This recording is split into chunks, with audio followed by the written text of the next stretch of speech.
5 seconds. Start. நண்பர்களே, நாளைக்கு நமது சுதந்திர தினத்தின் 31வது ஆண்டு விழா ஆகும். இந்த புனிதமான நிகழ்ச்சியை ஒட்டி நம் நாட்டிலும் வெளிநாடுகளிலும் உள்ள நம்முடைய தேசத்து குடிமக்கள் அனைவருக்கும் வானொலி வாயிலாக என்னுடைய வாழ்த்துக்களை தெரிவித்துக் கொள்கிறேன். இன்று நம்முடைய இந்திய தேசம் பல்வேறு முனைகளில் குறிப்பிட்ட முன்னேற்றத்தை கண்டிருக்கிறது. அவ்வாறு இருந்தாலும் கூட இன்னும் தொடர்ந்து வளர்ச்சி அடைய வேண்டிய நிலையில் அது இருக்கிறது. அவ்வாறு வளர்ச்சி அடைய வேண்டுமானால் நிலையான தன்மை இருக்க வேண்டும். நிலையான தன்மையே நமது வாழ்க்கையின் அடித்தளமாக இருக்கிறது. நம்முடைய வரலாற்றில் நாம் இப்பொழுது ஒரு திருப்பு முனையில் நிற்கிறோம். இந்த சந்தர்ப்பத்தில் நாம் தவறான பாதையில் திரும்பிவிட்டால் அது தேசத்திற்கு ஆபத்தாக முடியும் என்பதை உங்களுக்கு நினைவுபடுத்த விரும்புகிறேன். ஜனநாயகத்தில் எப்பொழுதும் நியாயமான கருத்து வேறுபாடுகளுக்கு இடம் இருக்கிறது என்பதை நீங்கள் நன்றாக அறிவீர்கள். அத்தகைய கருத்து வேறுபாடுகளை பற்றி விவாதிப்பதற்கான மன்றங்கள் இருக்கின்றன. அங்கு இவைகளை பற்றி விவாதிக்காமல் கருத்து வேறுபாடுகளை தெருக்களுக்கு கொண்டு செல்லுதல் போன்றவைகளுக்கு ஜனநாயகத்தை கொண்டு செல்லக்கூடாது. கசப்புமிக்க வேற்றுமைகள் இருந்தால் அவற்றை பேசி தீர்த்து கொள்ள வேண்டுமே தவிர அந்த வேற்றுமைகளின் காரணமாக தேசம் பிளவுபட அனுமதிக்க கூடாது. அவ்வாறு பிளவுபடும் தேசம் தன்னுடைய நிலையில் தலை நிமிர்ந்து நிற்க முடியாது, முன்னேற்றம் அடையவும் முடியாது.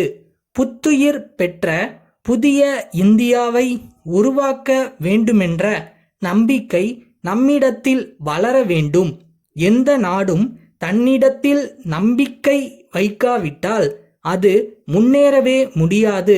எத்தகைய அறைகூவல்கள் எந்த இடத்திலிருந்து வந்தாலும் அவற்றை எதிர்நோக்குகின்ற திறமை ஒரு நாட்டிற்கு தேவை. ஏழை மக்களுக்கும் பணக்காரர்களுக்கும் இடையில் ஏற்றத்தாழ்வுகள் மிகுந்து வருகின்றன. அத்தகைய ஏற்றத்தாழ்வுக்கு நாம் முடிவு கட்ட வேண்டும். இத்தகைய நிலைமையில் நம்மால் அசட்டையாக இருக்க முடியாது.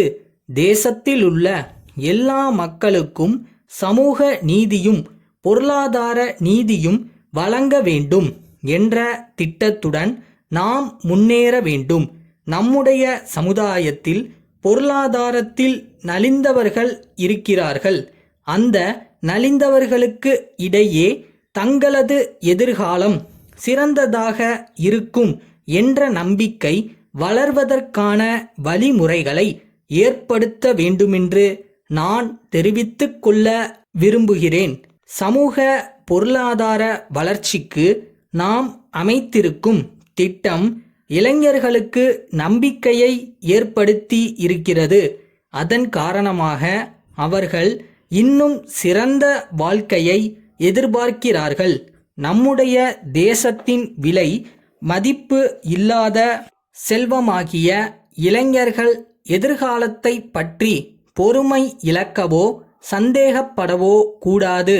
கடுமையாக உழைக்கும் இந்த மிக பெரும் மனித சக்தியை தேசத்தை உருவாக்கும் பணியில் ஈடுபடுத்த வேண்டும்.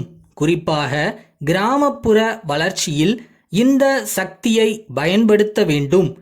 சென்னை கிடங்கு தெருவிலுள்ள பிரபுதாஸ் சகோதரர்களின் செயலாளரிடமிருந்து வேலூர் கலசப்பெருமாள் கோவில் தெருவிலுள்ள கணபதி சகோதரர்களுக்கு 2 ஆகஸ்ட் 1973 தேதியிட்ட கடிதம்.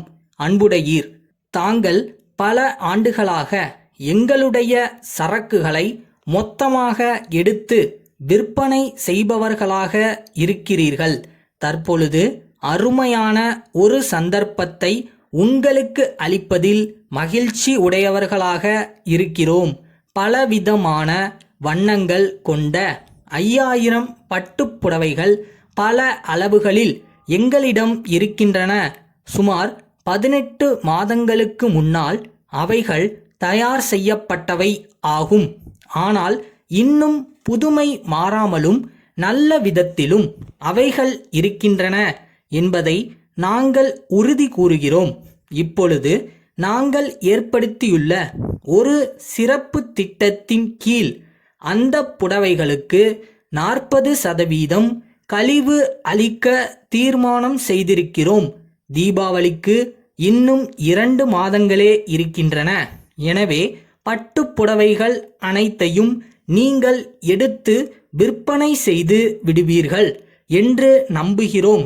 நீங்கள் மிகச்சிறந்த விற்பனையாளர் என்பதை நாங்கள் அறிவோம். தங்கள் அன்புள்ள